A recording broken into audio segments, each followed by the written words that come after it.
So magandang hapon po sa inyong lahat mga kaibigan.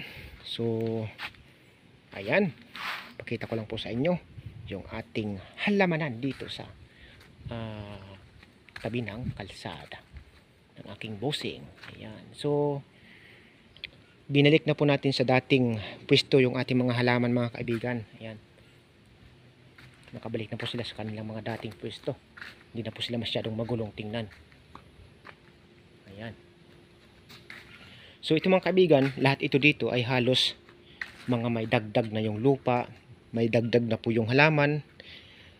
Tapos lagay pa po tayo ng halaman or bagong tanim. Yan po ating mga ginawa dito mga kaibigan. Kasi yung iba mga dead ball na po kasi mga kaibigan eh.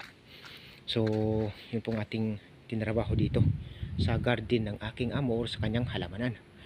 Ayan. So tinanggal na rin po natin mga kaibigan ang mga dahon ho dito na sagabal dito sa loob ng halaman ng aking busing, at dinamuhan na po natin kasi may mga ahas po dito mga kaibigan na pumuputa, mukhang delikado, kaya naglinis ho tayo dito ng maigi.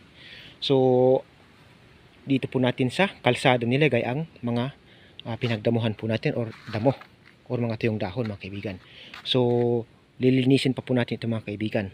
So ito naman po mga kaibigan, yung ating mga sobrang paso na hindi po natin nagamit ay tinabi muna po natin dito. Saka yung mga halaman po dito mga kaibigan ay tinabi din po natin dito mga kaibigan habang naglilinis po tayo dito sa area na ito. Kasi itong area muna po mga kaibigan ang ating na ayos ang pagka patas yung kanyang halaman. So ito mga kaibigan ay dito din po natin ilalagay at saka dito. So ito mga kaibigan, kung nakita nyo may mga patong pa po sila sa kanilang patungan ng mga halaman. So hindi pa po ito mga kaibigan stable dito dahil aayusin pa po natin ito. Pero yan ay sa sunod na po na mga video mga kaibigan. So ang ating ngayon ay itong linisin muna natin ang ating pinagdamuhan or ang ating kalat dito sa kalsada. So susunod ko na lang po ang next video nito, ang paglagay ng mga halaman na ito dito sa mga area dito mga kaibigan. So sa sunod na video na po ito mga kaibigan, saka yung ating mga paso. So yan po mga kaibigan, tayo po ngayon ay maglilinis na ng ating kalat dito sa kalsada para hindi naman po masyadong masakit sa mata ng aking boss at sa mga taong nandito ngayon mga kaibigan. Kasi may mga retrita na po dito mga kaibigan na mga senior na dumating. Ayan. So maglilinis na po tayo mga kaibigan ng ating kalat. Yan. So ang isa nating kamay mga kaibigan ay nakahawak sa ating cellphone. Yung isa naman ay nagwawalis. Timbalo. Bagong uso.